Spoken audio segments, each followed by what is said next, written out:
ગાદીએ બાંધ્યો એ ફાસલોને આવી પંગ બાપ રે સાધુ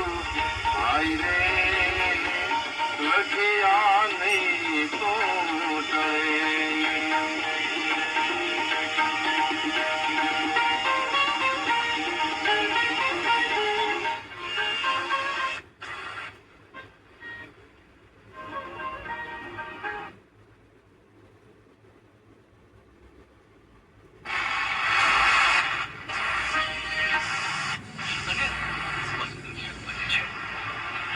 ગામ સુધી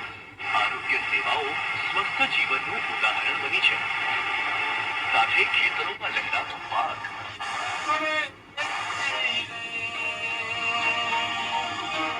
ગામને લક્ષ્મણ